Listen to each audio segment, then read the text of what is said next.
Salve, salve simpatia! Hoje eu estou aqui no sagrado território do Rio Vermelho com o Dr. Antônio Neri Filho, professor da Universidade Federal da Bahia, médico psiquiatra, fundador do CETAD, instituição que neste 2024 completa 39 anos. Então, doutor Neri, eu quero que o senhor comece falando um pouquinho do CETAD. Eu fiquei muito contrariado com o modo como nossos filhos eram tratados pela lei.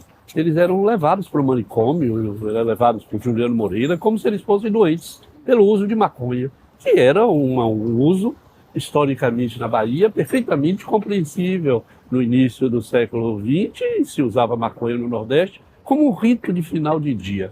Mas a lei proíbe, a partir dos anos 20, começa a proibir esse uso, e nos anos 80, um desastre. Qualquer menino encontrado com maconha era levado para o hospital ou preso. E isso me incomodou muito. E aí eu fui conhecer o serviço de Marmottan em Paris. Na volta eu disse, não, nós precisamos ter um lugar para onde os nossos filhos possam ir para serem cuidados. E começaram um novo discurso. E aí eu propus, a partir desse trabalho em Paris, a pensar a questão do consumo de drogas como um encontro que uma pessoa faz com um produto num determinado momento sociocultural. Quer dizer, eu subverti a ordem. Em lugar de ser a droga o mais importante era a pessoa e as suas circunstâncias sociais. O que fez, então, que o CETAD se estabelecesse no Centro Social Urbano da Caixa d'Água, fora da saúde, longe da lei, para cuidar das famílias e dos seus filhos, porque as famílias também não compreendiam essa história de droga. Ficou muito claro que havia uma, eu vou chamar de evangelização do consumo de drogas, no sentido seguinte: os evangélicos começaram a redemonizar a droga, coisa do diabo, não era possível, tinha que salvar as pessoas, e a salvação era deixar a maconha ou outra droga e ganhar a Bíblia de presente e se tornar religioso.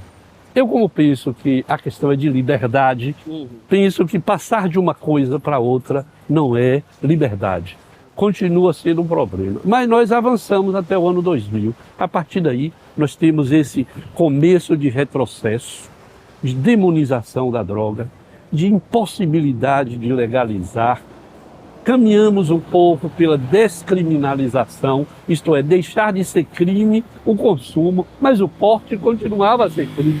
E nesse momento, o Parlamento brasileiro trabalha para colocar na Constituição brasileira a criminalização absoluta do porte de qualquer produto ilícito, proibido.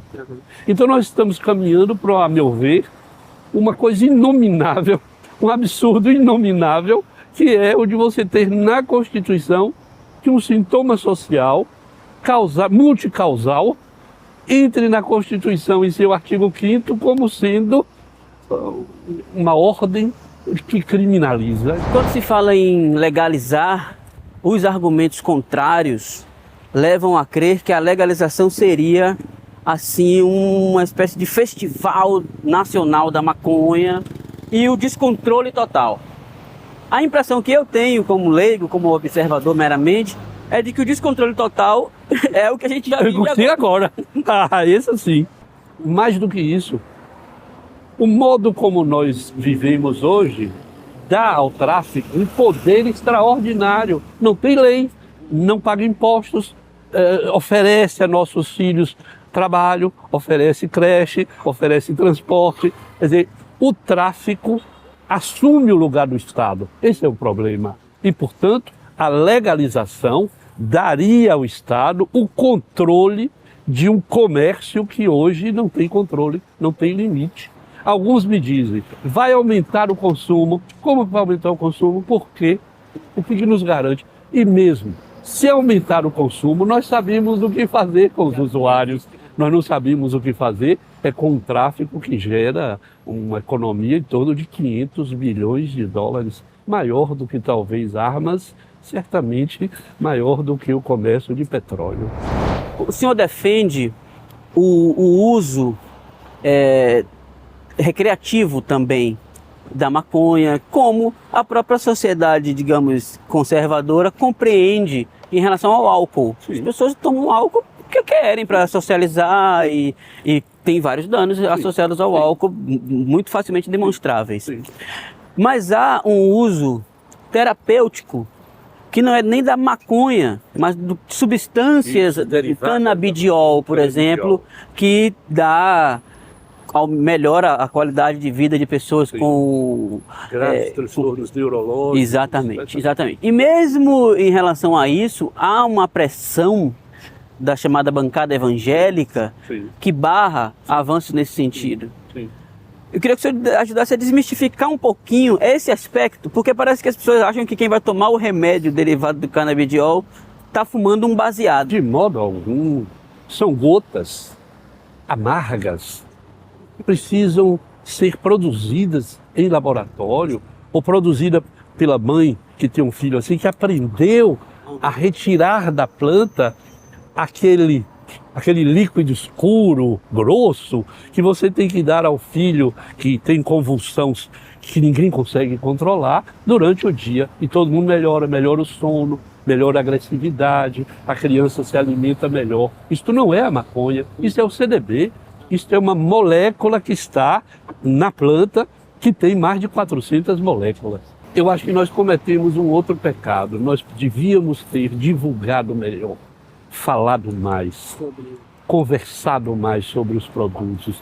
Acho que há uma certa ignorância. Quando eu vejo certas reportagens que mostram muito mais a dor e a morte do que o efeito que o produto produz para a pessoa viver.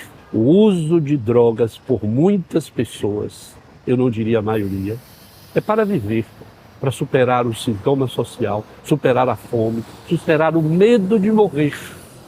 Pessoas que vivem nas ruas e que dormem nas esquinas de Salvador vivem com a morte colada na pele. Para viver com a morte colada na pele é preciso ter um apaziguador. O conceito do rolezinho, digamos assim, é entrevistar as pessoas e a rua. E o senhor estava falando que, a seu ver, esse conceito de Rio Vermelho, bairro boêmio, não é o mais adequado. O senhor enxerga o Rio Vermelho mais como um bairro cultural. Porque você tem aqui 10 associações culturais, Palhaço, Natal, Carnaval, Iemanjá, 10 associações, a NARD, nós da associação da Monsenhor Amilcar Marques, Beneficente Cultural, que faz a gestão da igrejinha, que está lutando para reabrir a igrejinha do Rio Vermelho, que será um centro de arte, cultura e saúde. É verdade que temos muitos bares, Sim. que as pessoas se divertem, mas a alegria não é igual à boemia.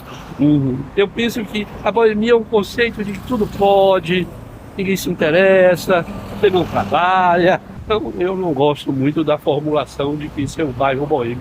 Talvez para a mídia funcione melhor.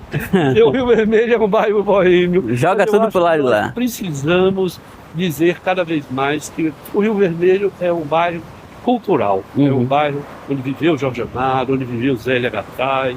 Carlos Brown mora aqui no apartamento no Rio Vermelho. Caetano Veloso mora ali. Morou ali. Então, eu acho que nós precisamos dizer que o Rio Vermelho é, por excelência, um bairro cultural. Aí eu queria que o senhor resumidamente também explicasse esse conceito de redução de danos, que parece que muita gente resiste porque não entende. É como se fosse assim, bora sair distribuindo maconha porque a gente... É como se fosse um bacanal de droga. Isso não é redução de danos, isso seria provocação de danos. Pois é. O que é redução de danos? Redução de danos é uma proposta técnica que se tornou política para sustentar a vida dos usuários. É um acordo que se faz com o usuário para que ele possa pensar a sua vida, reduzir os danos eventualmente, aceitar uma proposta, mas sobretudo ser reconhecido e se reconhecer neste reconhecimento. Se a pessoa usa crack e eu ofereço a ela uma alternativa de reduzir o crack, sem impor a ela nada, sem impor a abstinência, e ela reduz, eu reduzi o dano, eu melhorei a condição de vida dessa pessoa, mas sobretudo isso me possibilita ver conversar com ela. Nós podemos construir, que alternativas a gente pode construir, e não isso que certos governos, como o de Santa Catarina, por exemplo, que tem uma Kombi e que sai pegando todo mundo pela rua como se fossem animais. botando dentro de um carro e mandando para uma comunidade distante de Floripa e de outras cidades. Isso, a meu ver, é uma violação do que tem de mais sério na vida de uma pessoa, que é a sua liberdade, que é o seu viver. E eu não tenho que julgar o modo como você vive. Eu posso lhe perguntar: quer conversar comigo sobre o modo como você vive? Você pode aceitar num dia, pode não aceitar no outro, alguém pode não aceitar hoje, mas aceita amanhã. Porque a redução de danos é o encontro, o reconhecimento, o respeito à autonomia do outro numa relação de liberdade. Aí me perguntaram outro dia: e o que é liberdade? Eu disse: a liberdade é isso que a gente não define, mas que a gente sabe quando perde. Quero agradecer muito a sua presença neste rolezinho, a sua participação, o esclarecimento, essa conversa.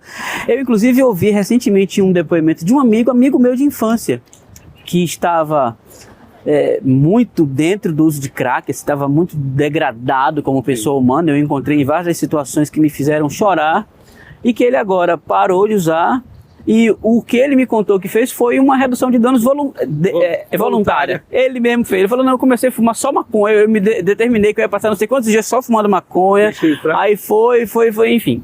E tá refazendo a própria vida como quer, e eu sei que é um tipo de, realmente é uma estratégia, um percurso. E se essa pessoa importante, apoiada, se ela não for estigmatizada, se os amigos como você puderem dizer: vamos tomar um café, vamos conversar sobre os seus feitos. Porque, James, antes da gente encerrar, eu queria lhe dizer uma coisa: ninguém vai para a rua porque quer. A rua é uma circunstância. A rua é como essa escada que nós descemos. As pessoas vão perdendo socialmente, perde o emprego, perde a família, adoece, perde o dinheiro, torce por um time que só faz perder, e ele sofre com isso. Eu não vou nem dizer. Não falei nem o nome do time. De modo que eu acho que é preciso compreender que ninguém vai para a rua como escolha. Do mesmo modo, ninguém usa crack por escolha. Vou usar crack por esporte.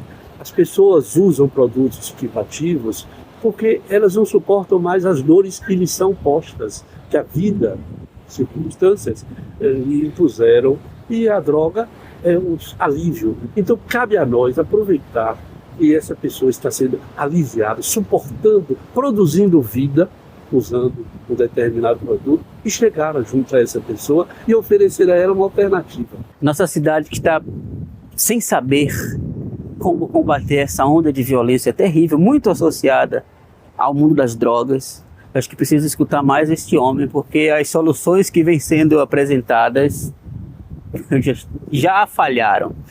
Enfim, a gente se despede aqui. Olha que maravilha, verão em pleno abril.